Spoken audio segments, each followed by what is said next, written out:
자, 오늘 이제 다니엘 우리가 11장을 통해서 예수 그리스도와 연관된 그런 예언적 진리들을 살펴보겠습니다. 사실은 이 다니엘 11장은요, 어떻게 보면 굉장히 이렇게 난해한 예언이기도 하지만 또 한편으로는 하나님의 예언의 말씀이 얼마나 위대한지를 입증하는 장이기도 해요. 이 다니엘 11장에 대해서 이 논란이 분분한 이유가 뭐냐면, 이 다니엘 11장의 이 사건이 역사적으로 보면 이제 시리아와 이집트의 어떤 내전을 다루고 있거든요. 근데 그게 정확하게 역사적으로 딱 맞아떨어져요. 그러니까 이 다니엘 11장을 예언으로 안 믿는 학자들이 상당수가 많아요.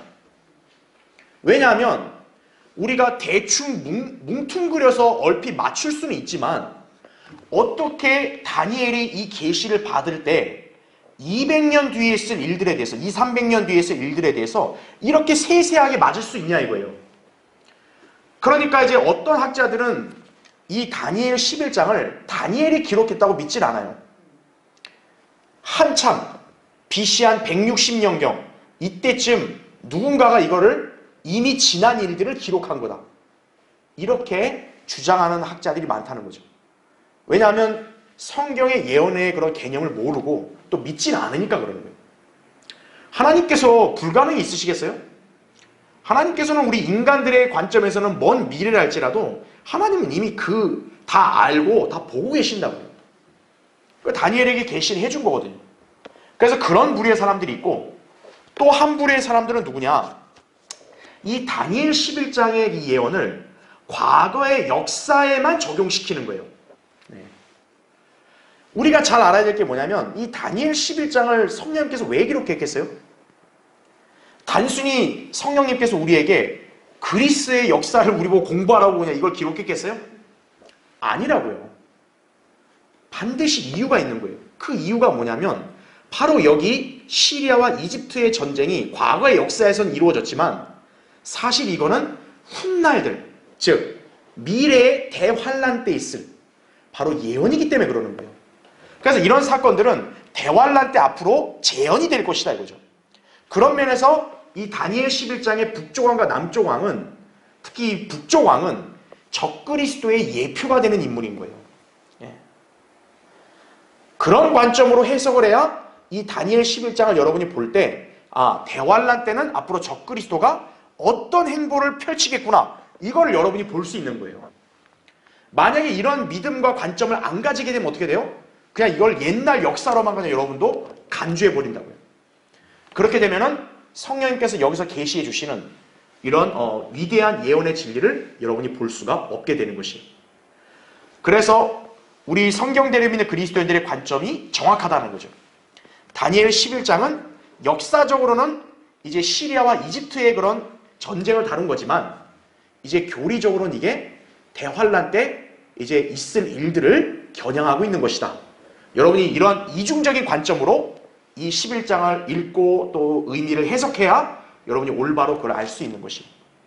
자, 그래서 이제 다니엘 11장을 우리가 다 하진 않아요. 왜냐하면 예전에 우리가 다니엘 강의를 다 했기 때문에 혹시 유튜브 보신 분들은 그걸 보시면 되고, 자, 오늘은 이제 우리가 이 다니엘 11장을 통해서 핵심적인 내용들, 예수 그리스도와 연관해서 이제 핵심적인 내용들을 살펴볼 건데, 그러기 전에 먼저 우리가 다니엘 11장이 여기서 북쪽 왕과 남쪽 왕이 또 어떤 의미를 가졌는지를 배경을 먼저 보고, 그 다음에 이 11장에서 적그리스도에 대한 예언들이 엄청나게 많이 나와요.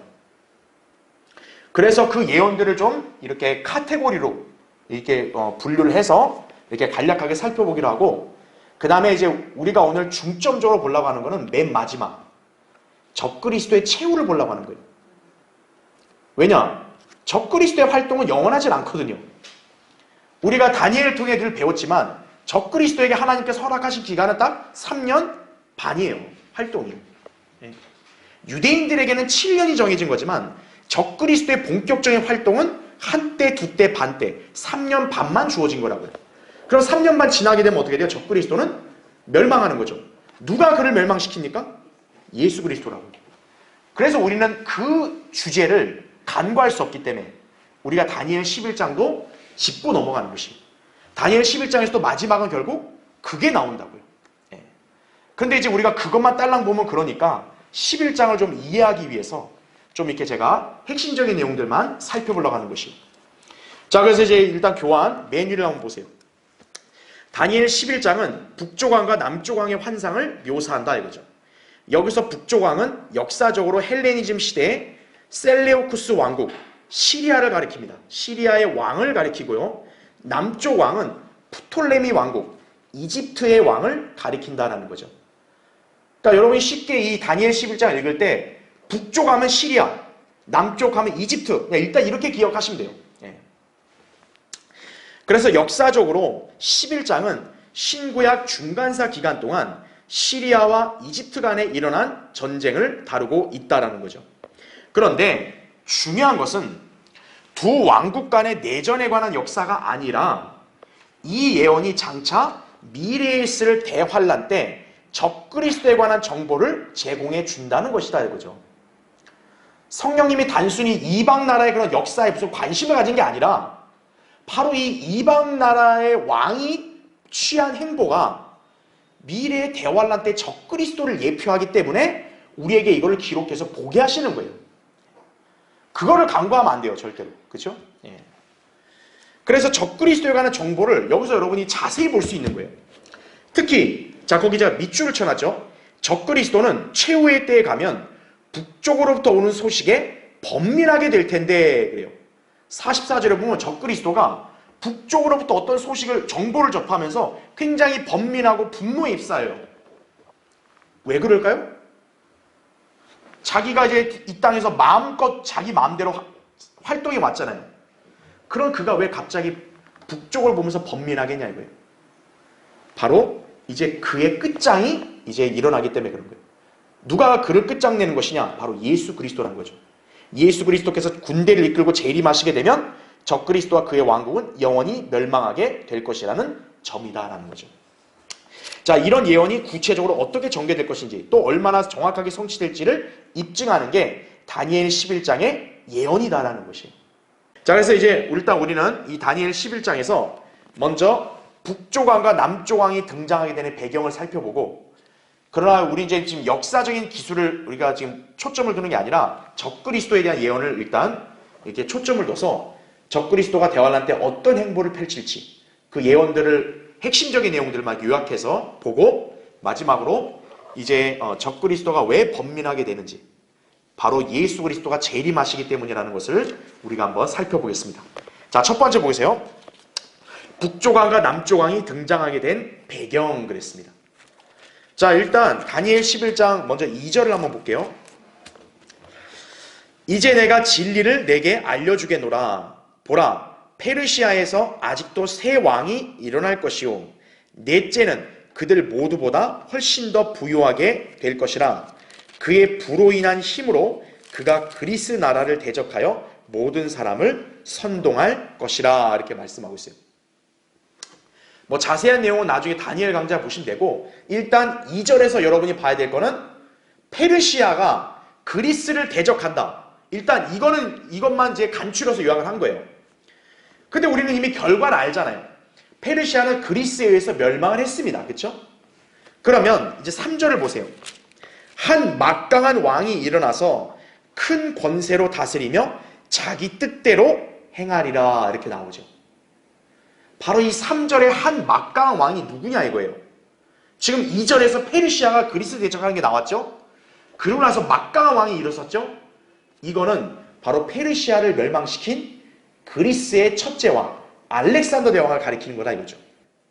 그러나 문제가 뭐냐, 거기 4절을 보면요, 그가 일어설 때 그의 왕국이 부서질 것이며 하늘의 네 바람으로 나눠지게 되리니 그의 후손에게 돌아가지도 아니할 것이며 또 그가 통치했던 자기의 권세대로 되지도 아니할 것이라. 이렇게 나오죠.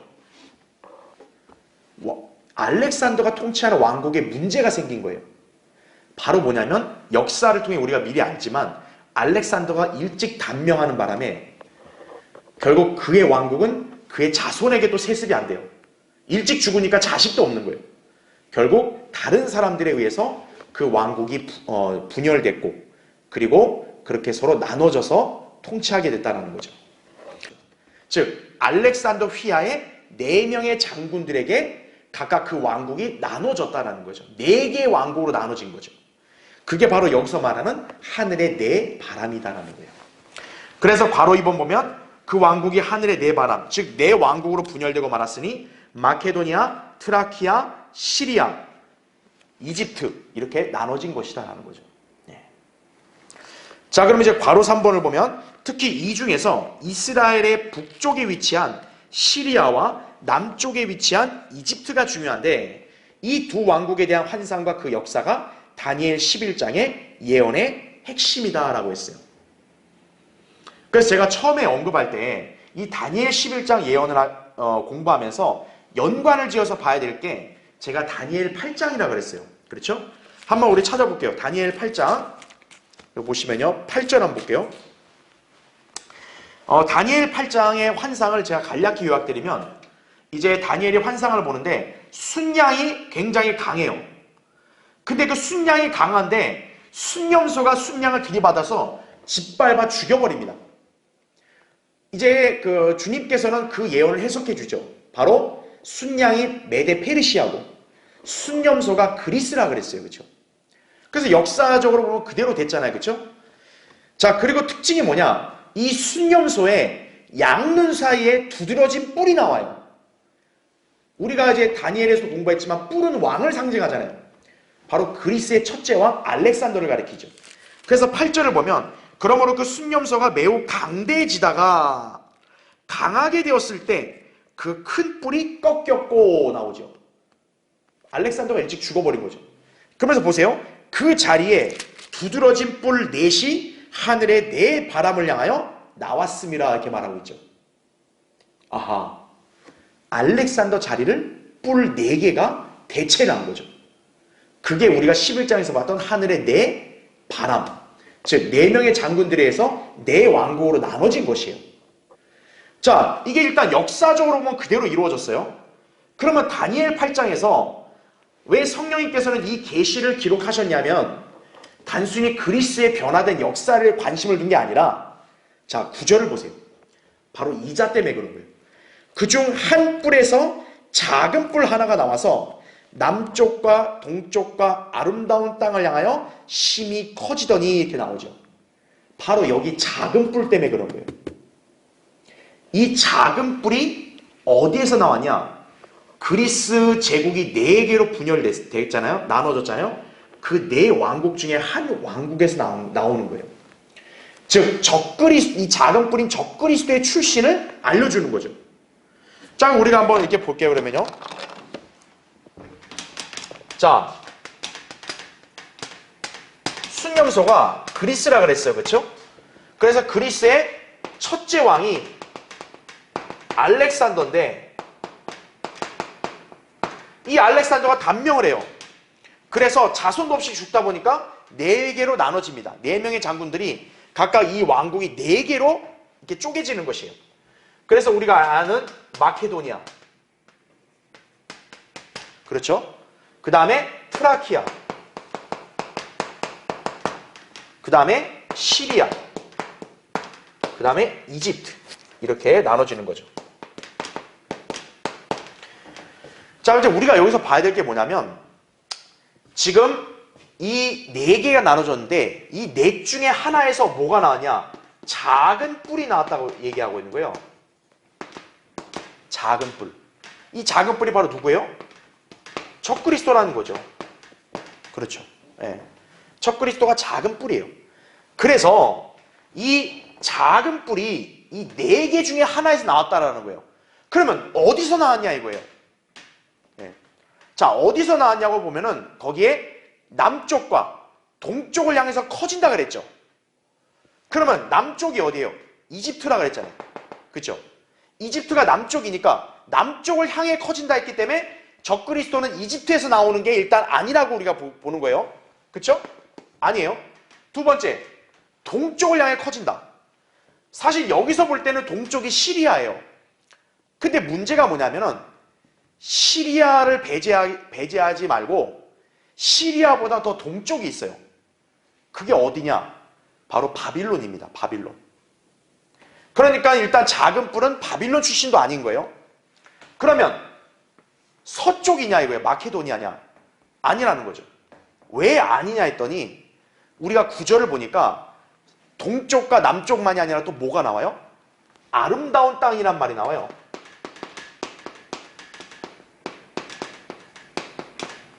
적그리스도가 아름다운 땅을 향해서 펼쳐진다 그래요.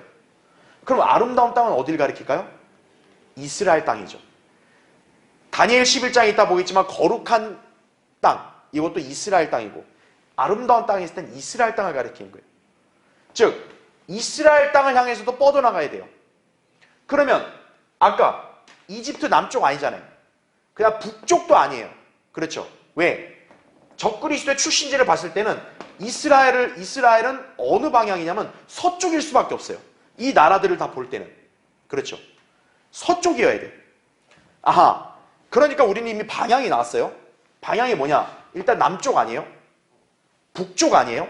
이 트라키아가 완전 북쪽이거든요. 아니에요?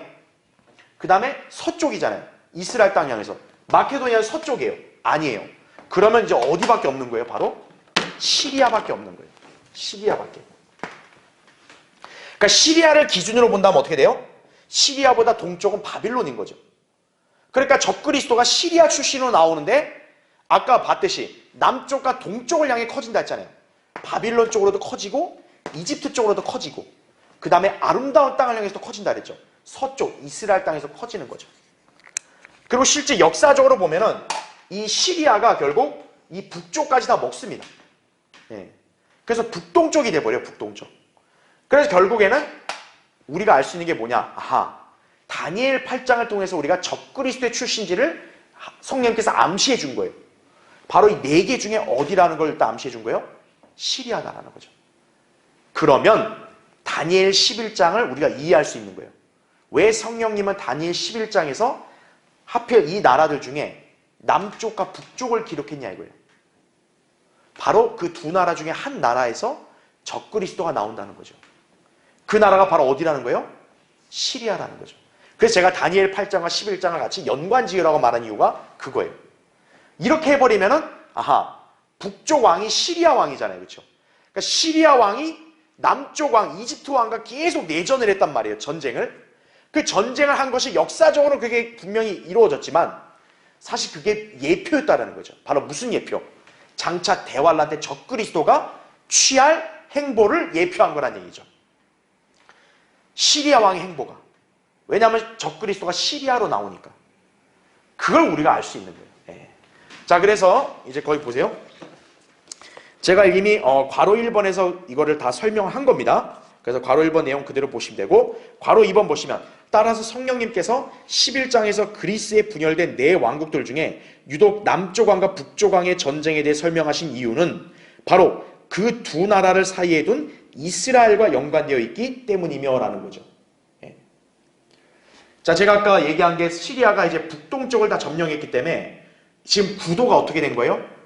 이스라엘이 있다면 시리아만은 동쪽이지만 북동쪽을 점령하니까 시리아가 아예 이스라엘 편으로 볼 땐 북쪽이 되는 거고 이집트는 원래부터 이스라엘의 남쪽이잖아요.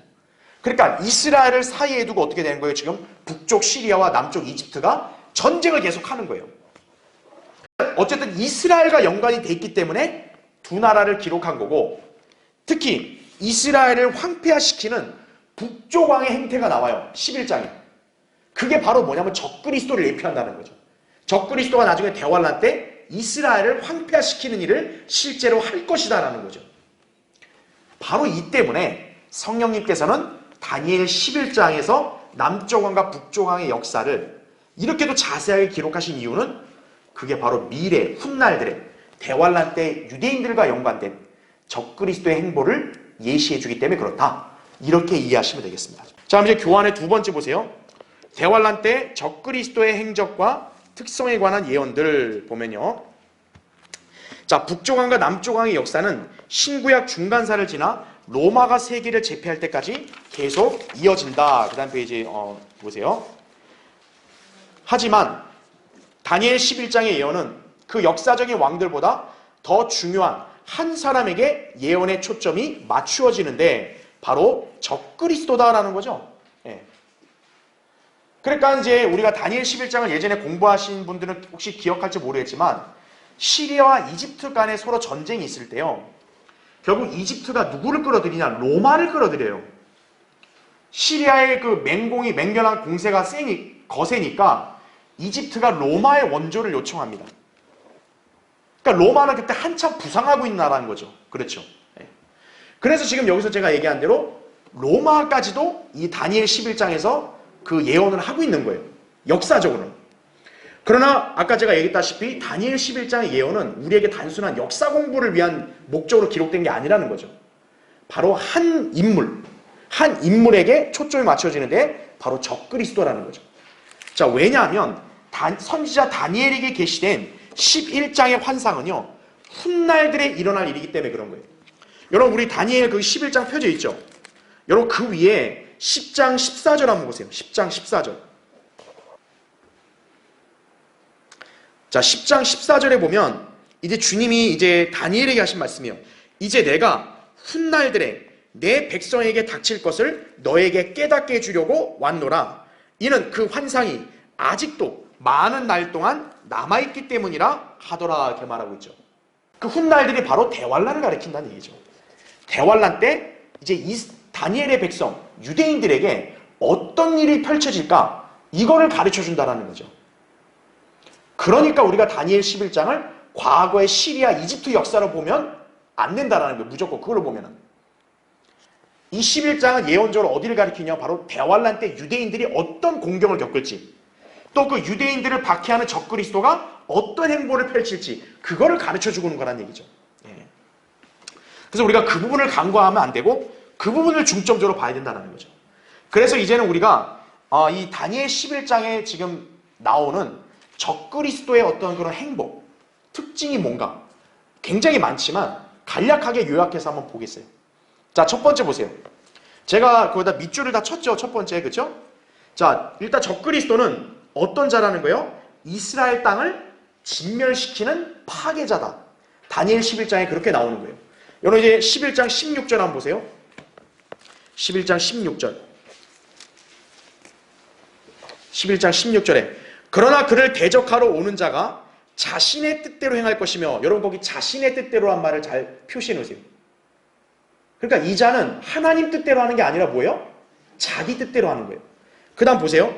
아무도 그 사람 앞에 설 사람이 없을 것이라 그랬죠. 뭔가 굉장한 사람인 거예요. 아무도 그 자 앞에는 누구도 서질 못하는 거예요. 덤비지 못하는 거예요. 그 다음에 보세요. 그가 영광스러운 땅에 설 것이요 그 땅은 그의 손에 의하여 뭐라고 되어 있습니까? 진멸되리라. 즉 영광스러운 땅이 그 자에 의해서 진멸된다고 나와요. 그럼 여러분 여기서 영광스러운 땅은 어디를 가리키겠어요? 이스라엘 땅을 가리키는 거죠. 바로 예루살렘에 있는 이스라엘 땅이 이 다니엘 11장에서 영광스러운 땅을 가리키는 거예요. 바로 이 자가 지금 이스라엘 땅을 완전히 진멸시킨다라는 거예요. 이게 과연 과거의 역사만 해당되는 거냐 이거예요. 아니라는 거죠. 바로 대환란 때 적그리스도 행보를 여기서 예표로 보여주는 거란 얘기죠. 그러니까 지금 여기서 이렇게 하는 자가 누구냐? 북조왕이에요. 북조왕. 북조왕이 지금 이런 짓을 하고 있는 거예요. 자, 그 다음에 교환을 다시 보시면 두 번째. 자, 이 두 번째는 적그리스도의 어떤 행보예요? 적그리스도는 어떤 자라고? 세금을 거두는 자라고요. 세금을 거두는 자. 여러분 거기 20절 한번 보세요. 20절. 그러면 그 왕국의 영화 속에서 세금을 거두는 자가 그의 자리에 서게 될 것이나 그는 며칠이 못되어 분노함이나 전쟁도 없이 멸망하게 되리라. 이렇게 나오죠. 자, 역사적으로 북쪽의 시리아 왕인 셀레우쿠스 4세에게 적용이 돼요. 그러니까 이 자가 과도하게 세금을 걷다가 결국 망합니다. 예. 그런데 역사는 그렇지만 교리적으로 이거는 누구를 가리키는 거라고요? 세금 거두는 자는 적그리스도를 가리킨다는 거죠. 예. 자, 우리가 이거에 대한 예표를 또 어디서 볼 수 있냐면 예수님 탄생 때도 볼 수 있어요. 여러분 거기 누가복음 2장 한번 펴보세요. 누가복음 2장.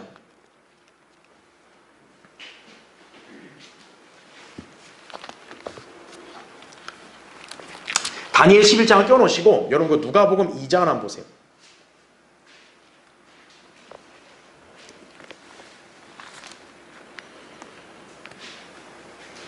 당시에 카이사 아우구스토로부터 한 칙령이 내려 온 세상이, 자 거기 잘 표시해 놓으세요. 뭘 하러 갔다 그래요? 조세 등록을 하러 갔다고 나옵니다. 즉 세금을 내려고 등록하려고 간 거예요. 그걸 누가 명령을 했냐? 로마 황제가 명령을 한 거예요. 그러니까 당시에 이스라엘도 로마의 속국이니까 로마의 지시를 따를 수밖에 없는 거예요. 칙령을. 세금을 내야 되는 거예요. 자, 그럼 이 구절이 왜 중요하냐면은 제가 누누이 얘기하잖아요. 초림 때와 재림 때는 우리는 나누지만 사실 유대인의 그런 예언의 관점에서 본다면 초림과 재림은 동일하다 그랬죠, 제가. 예수님이 왕으로 오신 거니까. 바로 예수님이 왕으로 오기 직전의 상황도 초림과 재림이 유사한 거예요. 그래서 초림 때는 예수님이 이 땅에 오시기 전에 세계를 제패하는 나라가 어느 나라였어요? 로마잖아요. 그러면 재림 직전 대환란 때는 세계를 제패하고 지배하는 나라는 로마죠, 역시. 다만 이제 그거는 옛날의 로마 제국이 아니라 신비의 로마, 신비의 바빌론인 로마 카톨릭을 말하는 거죠. 예. 결국 초림과 재림 때 예수님이 왕으로 오시기 직전의 상황은 로마가 세상을 지배하고 있는 거예요. 그러면 로마의 왕은 적그리스도의 예표가 되겠죠. 지금 초림 때 로마의 카이사 아우구스토가 세금을 걷었죠. 그게 바로 재림 직전 대환란 때 적그리스도의 예표가 되는 거예요. 바로 적그리스도도 온 세상으로부터 뭐를 걷는다고요? 세금을 걷는 거예요. 그래서 여기 조세 등록이란 말이 굉장히 중요한 거예요. 왜냐하면 이 단어가 바로 뭐냐면 재림 때의 그런 예언을 예표로 보여주는 거기 때문에 그런 거예요. 근데 우리나라 교회들이 쓰는 개혁 성경에는 이 조세 등록을 인구조사로 변개시켜버린 거예요. 그러니까 여러분이 개혁 성경을 보면 호구조사, 인구조사로 나와요. 그게 바로 뭐냐면 재림 때 예언을 가려버린 거예요. 그걸 여러분이 기억하셔야 한다는 얘기죠. 그래서 적그리스도가 이제 대환란 기간에 국제연합, 유엔을 장악해서 조세 등록을 시행함으로써 전 세계적으로 세금을 거둘 것이다라는 거죠. 뭐 자세히 언제 어느 시기에 일어날지 우리는 알 수 없지만 만약에 이제 우리 교회가 휴거되기 직전에 이러한 징후가 보일지도 모르죠. 세상이 이제 유엔의 아래로 온전히 다 연합이 돼버리면 이제 세금을 어떻게 거둘지 우리는 알 수 없는 거예요. 예. 이제 그런 것들을 보면 이제 완전히 대환란이 가까웠다는 것을 알게 되는 거니까. 우리는 정확한 기간은 몰라요. 다만 뭐냐면 이 다니엘의 예언에 따라서 분명히 대환란 때는 적그리스도가 세상에 공통으로 다 세금을 거둬야 되니까 그런 환경이 조성이 되겠죠. 그렇죠. 예. 자, 그 다음에 세 번째 보겠습니다. 적그리스도는 어떤 인물이냐? 평화롭게 와서 술책으로 예루살렘을 차지할, 자, 어떤 인물이요? 비열한 인물이다. 비열한 인물. 거기 21절 다시 보세요. 다니엘 11장 21절. 자, 다니엘 11장 21절. 또 그의 자리에, 자, 한 비열한 사람이 서리니라고 나오죠. 사람들은 그에게 왕국의 명예를 주지 아니할 것이나, 자, 그는 잘 보세요. 어떻게 온다 그래요? 평화롭게 와서 술책으로 그 왕국을 얻을 것이다 라는 거죠. 평화를 가장해서 와가지고 왕국을 찬탈하는 거예요.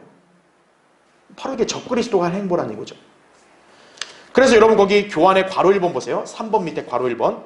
이 구절은 역사적으로 안티오쿠스 4세 에피파네스에게 적용되는데, 자, 여러분 안티오쿠스 에피파네스가 왜 굉장히 중요한 인물이냐면 이 자가 예루살렘을 성전을 더럽혀요. 그래서 문제가 뭐냐면 대다수의 신학자들과 목사들이 여기 북조왕을 안티오쿠스 에피파네스다 이렇게만 단정해버려요. 적그리스도라는 거를 가려버리는 거예요. 적그리스도라는 거를 믿지 않고 이건 그냥 역사적으로 안티오쿠스 에피파네스야 이렇게 해버린다는 거예요. 그러니까 어떤 문제가 생기는 거죠? 다니엘 11장이 미래의 대환란 때 예언이라는 걸 모르게 되는 거죠. 그러니까 그렇게 되면 이건 다 옛날에 있었던 일이야 이렇게 돼버리는 거예요. 그러면. 하지만 안티오쿠스 에피파네스는 적그리스도의 예표는 맞아요. 왜? 성전을 일단 더럽혔으니까. 하지만 그가 여기서 얘기하는 적그리스도는 아니라는 얘기죠. 그걸 우리가 유념해야 돼요. 자, 일단 계속 볼게요. 이 자가 특징이 뭐냐? 퇴폐적이고 비정상적인 성격을 지녔으며 악랄하고 잔인무도하며 야만적인 성격의 소유자로 알려져 있다는 거죠. 한마디로 미친 인간이에요. 쉽게 말하면. 그리고 여러분 제가 예전에 다니엘 강의 때 얘기했지만 비열한이라는 인물은 성적인 태폐와도 연관이 있습니다. 그러니까 이게 적그리스도에 대한 예언이란다면 바로 대환란 때 적그리스도의 특징이 뭐냐? 굉장히 비정상적인 어떤 그런 성적인 그런 자세를 갖고 있는 거죠. 바로 동성연애죠. 자, 그럼 이제 제가 예전에 강의했으니까 넘어가고요. 자, 어쨌든 이자의 성격이 이렇다 이거죠. 비열하다 이거 비열하다. 적그리스도도 어때요? 비열하다는 거죠.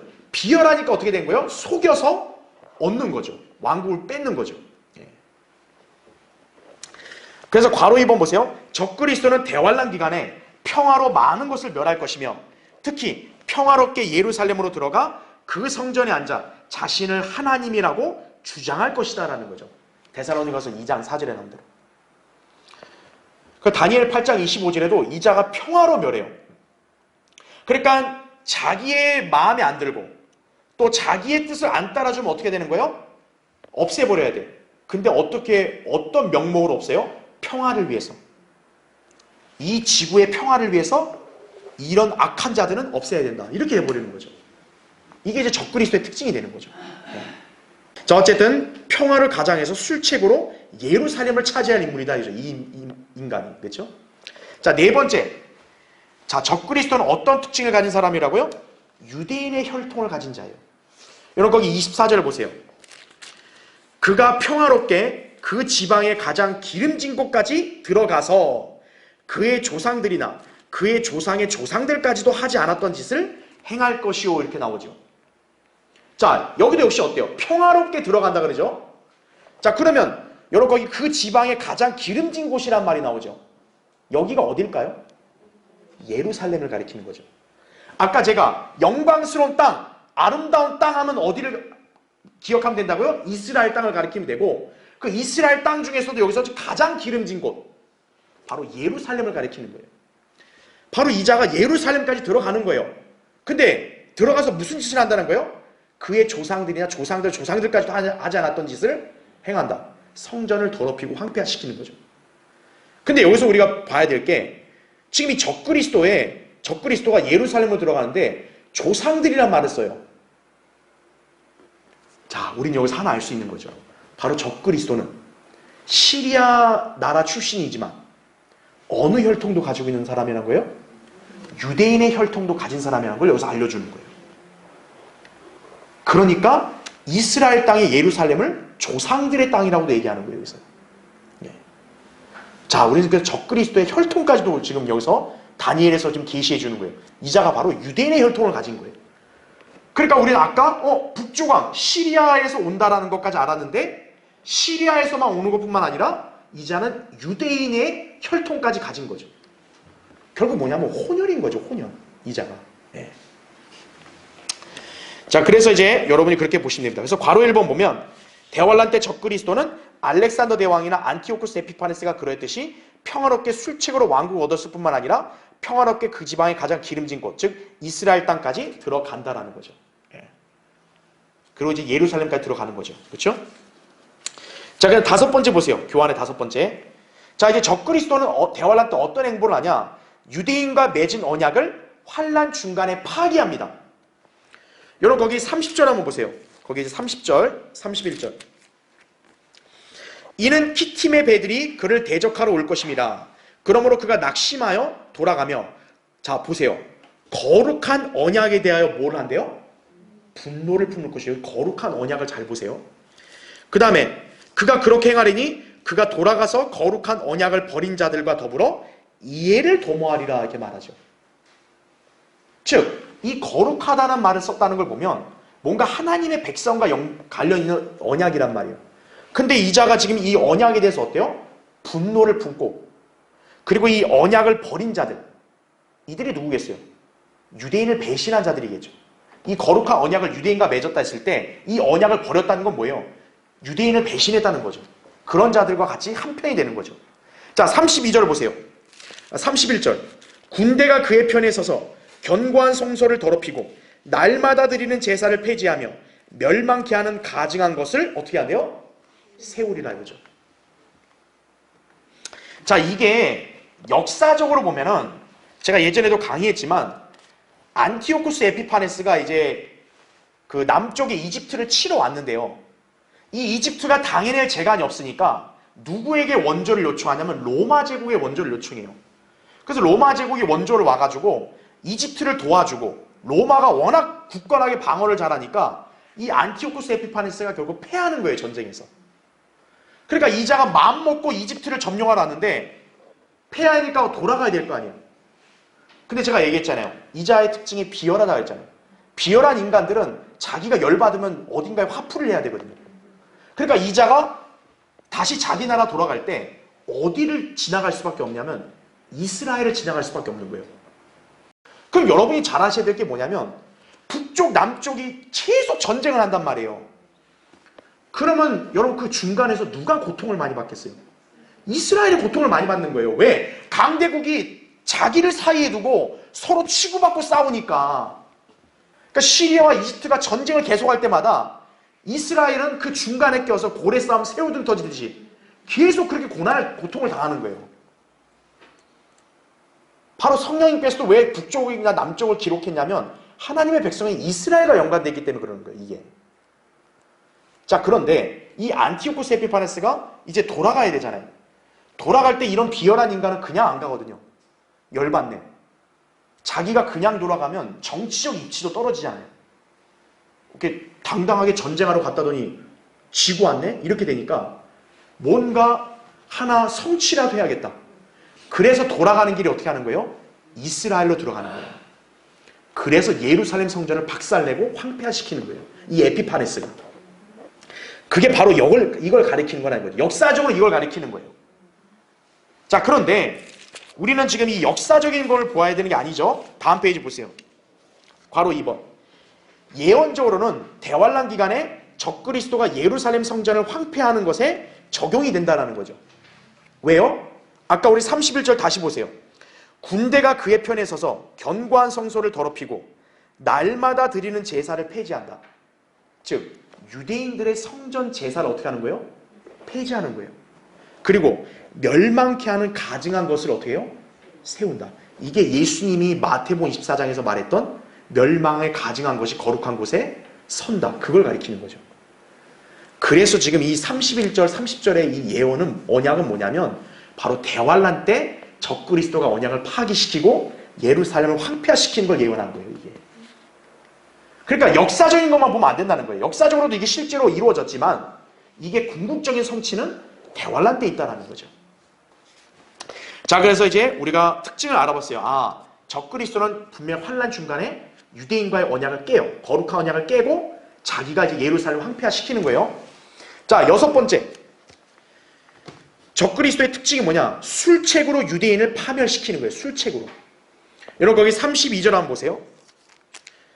또 그가 언약을 거슬러 악하게 행하는 그런 자를 술책으로 파멸시킬 것이나 자기들의 하나님을 아는 백성은 강해져서 임의로 행동하리라. 이렇게 나오죠. 자, 언약을 거슬러 악하게 행하는 그런 자를 술책으로 파멸시킨다 했잖아요. 바로 이제 유대인들을 파멸시키는 거죠.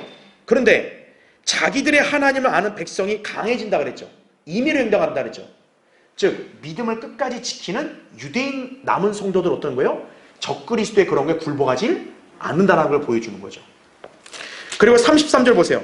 백성들 가운데 깨달은 자들이 많은 사람을 가르칠 것이나 이렇게 나오죠. 그럼 여러분 여기 33절에 깨달은 자들이 누굴까요? 백성들 가운데서 깨달은 자들. 그러니까 단순한 유대인이 아니라 유대인들을 가르칠 만한 위치에 있는 사람들이겠죠. 대환란 때. 그럼 또 우리 딱 떠올라야 되는 인물이 있어요. 대환란 중간에 누가 내려온다 그랬어요?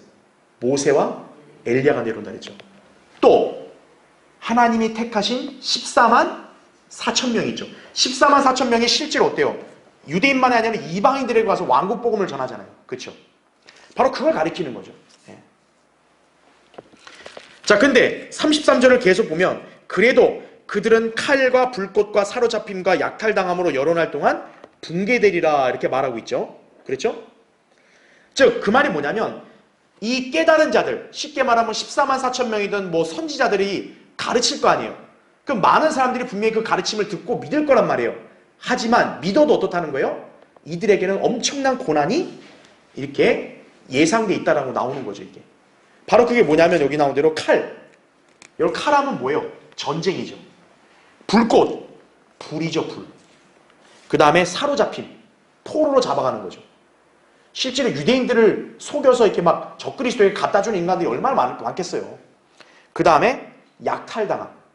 막 뺏기는 거죠. 그러니까 유대인들의 대대적인 엄청난 압제와 박해가 있을 거라는 걸 가르쳐 주는 거죠. 그래서 34절 보세요. 그들이 무너지면 그들은 적은 도움으로 도움을 받을 것이나 많은 사람들이 술책으로 그들에게 어떻게 해야 돼요? 밀착하리라. 적은 도움이 뭐예요? 대환란 때 유대인들을 도울 사람들이 많다는 거예요? 적다는 거예요? 적다는 거죠. 적그리스도의 치리 아래서 누가 대담하게 유대인을 감히 돕겠어요? 보이게. 그러니까 유대인을 도울 사람은 극히 적다는 거예요. 그런데 뒤에 흥미로운 말이 나와요. 뭐예요? 많은 사람들이 어떻게 한대요? 술책으로 그들에게 밀착한다는 거죠. 가짜로 밀착하는 거죠. 그러니까 유대인들이 이렇게 딱 순수하게 전하는 거를 믿는 체하고 밀착하는 거예요. 밀착한 이유가 뭐냐? 믿어서 하는 게 아니라 이자를 적그리스도에게 갖다 바치려고 술책으로 밀착하는 거죠. 믿는 체하고. 오늘날 바로 이단 종파들처럼 믿는 체하고 몰래 들어오듯이 그런 짓을 하는 거죠, 이들이. 그러니까 여러분, 유대인들이 대환란 때 얼마나 끔찍하겠어요, 고난이. 얼마나 고통스럽게 했어요. 그렇죠. 3년 반 동안 진짜 자기들한테 오는 사람들도 그냥 믿을 수도 없는 거야. 의심해야 돼. 이자가 이놈이 진짜 믿는 애인지 아니면 나를 잡아 넘길 애인지. 그런 고난 속에 있어야 되는 거예요, 유대인들이. 자, 35절. 그러나 분별이 있는 사람들 중에 몇 사람이 넘어져 그들을 연단시키고 정화시키고 희게 만들어서 마지막 때까지 이르게 하느니 이는 아직도 정해진 때가 있음이라 라고 이렇게 얘기하죠. 즉 뭐냐면 마지막 때까지 그래도 연단되고 희게 된 사람들, 즉 구원받은 사람들 말하는 거죠. 믿음과 행위로 끝까지 견디는 사람들이 그래도 있을 거라는 얘기죠. 그거를 가리킨다, 이렇게 여러분이 이해하시면 됩니다. 교환에 제가 자세히 설명했으니까 여러분 교환 보시면 돼요. 자, 마지막 7번째. 자, 이게 중요합니다. 자기 뜻대로 행하고 모든 신보다 자기를 높인다 이거죠. 거기 36절 한번 보세요. 36절 거기 보면 그 왕이 자기 뜻대로 행하고 자신을 높일 것이요. 자, 아까 제가 처음에 자기 뜻대로 행한다 그랬잖아요. 적그리스도죠. 그 다음에 잘 보세요. 모든 신보다 어떻게 한대요? 자기를 높이고. 자기 하나님처럼 되는 거잖아요. 그 다음에 거기 보세요. 또 신들의 하나님을 거슬러 어떻게 한대요? 이상한 일들을 말할 것이다. 이게 요한계시록 13장에 보면 뭐냐? 하나님을 모독하는 말을 하거든요. 적그리스도가. 바로 그걸 가리키는 거죠. 하나님과 하나님의 백성과 하나님의 성전과 이런 것들을 다 어떻게 하는 거예요? 모독하는 말을 하는 거죠. 하나님을 거스르는 말인 거죠, 그게. 그 다음에 그 분노가 마칠 때까지 번성하리니 이는 작정된 일이 이루어질 것임이라 이거죠. 그러니까 적그리스도의 분노는 어느 때까지는 계속 이어진다는 거죠. 그 다음에 37절. 그는 자기 조상들의 하나님이나 여자들의 원하는 바를 개의치 않으며 또 아무 신도 개의치 아니할 것이니 이는 그가 모든 것보다 자신을 높일 것임이라 나오죠. 자, 여기 보시면 자기 조상들의 하나님이라 그랬어요. 하나님의 백성은 누구밖에 없어요? 유대인밖에 없죠. 그러니까 적그리스도가 유대인의 혈통이라는 걸 다시 한번 알려주는 거예요. 그 다음에 38절 보세요. 그러나 그의 자리에서 자, 그가 군대의 신을 공경하리니 그의 조상들이 알지 못했던 신을 그가 금과 은과 보석과 보물들로 공경하리라 이렇게 나오죠. 그의 조상들이라면 당연히 유대인들이겠죠. 유대인들이 알지 못하는 신이 누구겠어요? 바로 마귀를 가리킵니다. 여러분, 마귀가 성경적으로 어떤 이름이에요? 이 세상의 신이잖아요, 마귀가. 그러니까 적그리스도는 바로 그 용인 마귀를 경배하게 하는 거죠, 바로. 그러니까 유대인들 입장에서는 상상할 수도 없는 그런 일을 벌이는 거예요, 이자가 바로. 그러니까 여러분이 다니엘 11장을 통해서도 대환란 때 적그리스도가 이렇게 구체적인 행보가 펼칠 거라는 걸 볼 수 있는 거예요. 그러니까 이거를 그냥 단순히 어떤 역사적 이야기로 치부하면 안 된다는 거예요. 자, 그래서 여러분 이제 그것을 잘 보시면 되고, 이제 마지막 페이지 보세요. 그래서 이제 세 번째, 적그리스도의 최후입니다. 여러분 거기 다니엘 11장 44절부터 45절 볼게요. 그러나 동쪽과 북쪽에서 오는 소식이 그를 번민케 하므로 그가 큰 분노로 나가서 멸할 것이며 많은 사람을 완전히 없애리라 이렇게 나오죠. 자, 여러분이 여기서 이제 봐야 돼요. 이제 적그리스도 최후인데 이 자가 지금 번민에 빠져서 분노를 한 거예요. 그리고 나가서 많은 사람을 없애버린다 그랬잖아요. 자, 그러면 왜 이 자가 이렇게 됐는지를 봐야 돼요. 45절도 보세요.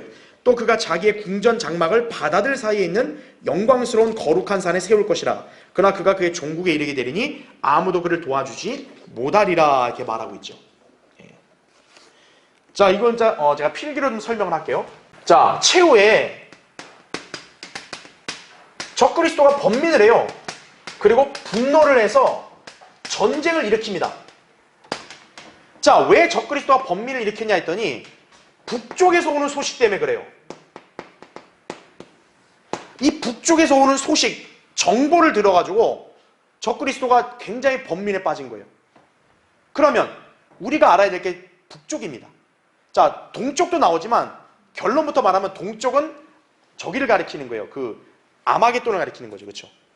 2억의 군대, 그 무기또 모이는 동방, 거기를 가리키는 거죠. 북쪽은 어딜까요, 그러면요? 적그리스도를 가장 번민케 하는 건 지금 북쪽으로부터 오는 소식이에요. 바로 이게 어디냐? 셋째 하늘을 가리키는 거예요. 우리가 셋째 하늘은 진북 방향이라고 우리가 이번에 얘기했잖아요. 그렇죠? 예. 그래서 우리가 그 성경 구절 나오죠. 시편 75편 보면 높이는 거는 동서남이 아니라 북쪽. 그래서 북쪽을 하나님으로 대체해 버렸잖아요. 바로 북쪽에 하나님이 계신 셋째 하늘이라는 거죠. 자, 적그리스도가 왜 번민하냐? 이 셋째 하늘로부터의 소식을 접하니까 번민하는 거예요. 그럼 적그리스도가 어떻게 셋째 하늘의 소식을 접할까요? 그가 땅에 있잖아요. 제가 다니엘 11장 강의할 때 얘기했잖아요. 대환란 때 적그리스도는 어떤 것 때문에 세상을 통제하기가 쉽냐? 바로 기술입니다. 컴퓨터, 인공위성 이런 기술들을 적그리스도가 장악을 하기 때문에 최첨단 기술을 통해서 어때요? 하늘의 움직임, 천체의 움직임을 감지하는 거예요. 즉, 적그리스도가 번민하게 된 이유는 천체의 움직임에 뭔가 예상치 않은, 심상치 않은 게 딱 감지가 된 거예요. 그러니까 번민한 거죠. 왜? 이 땅에서 나 혼자 내 뜻대로 내 마음대로 하고 있었는데 북쪽에 누가 계세요? 하나님이 뭔가 지금 움직이시는가? 이렇게 되는 거죠. 바로 북쪽의 셋째 하늘을 보니까 뭐가 있냐? 예수 그리스도와